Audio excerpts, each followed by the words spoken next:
All right, Harvard University on trial this morning for what some people are calling racial discrimination against Asian Americans. Very interesting case here. Now, the trial is expected to make it all the way to the Supreme Court and challenge affirmative action law.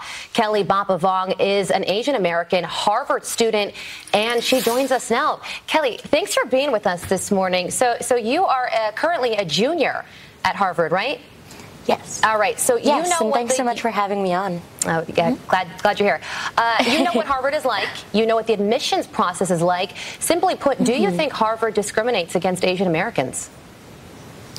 Yeah, I think what we're seeing and what Students for Fair Admissions is showing right now is that Harvard has systematically been raising the bar for Asian Americans and lowering it for other groups in the pursuit of racial diversity. Harvard is pursuing this racial diversity for the sake of diversity itself, and it's really a shallow thing to do, I think.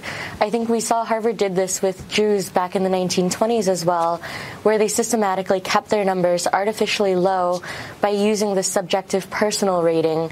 And I think it's frankly demeaning to reduce applicants to simply their race, and it's something discriminatory. Organizations such as the Leadership Institute's Campus Reform have been reporting on these discriminatory practices for years, and I think it'll be really interesting to see what comes out of this case.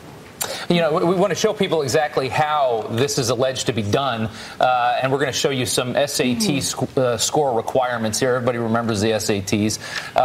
For Black, Hispanic, and Native American applicants, Harvard appears to be looking for a score around 1,100 to get in. For Asian women, though, look at the jump there to 1,350, and for Asian men, 1,380. And we also understand that Harvard is sending out, flyers to students when they're in high school based on these kinds of numbers, trying to get them to go ahead and apply to Harvard University. When you see numbers like that, does that make any sense to you? No, definitely not. I think what we really see happening here is that Harvard's raising the bar for Asian Americans. Asian Americans consistently score higher in the admissions process on things like academics and extracurriculars and ratings from guidance counselors. But when it comes to the one subjective measure that they can include in the application process, Asian Americans on a whole always receive a lower personal rating. I think this is pitting different people of color against each other, and it's really demeaning. Yeah, you bring up that personal rating. So Harvard says that that race and academics are just some of the things that they take into consideration. But there is also this sort of personality test that they base admissions on.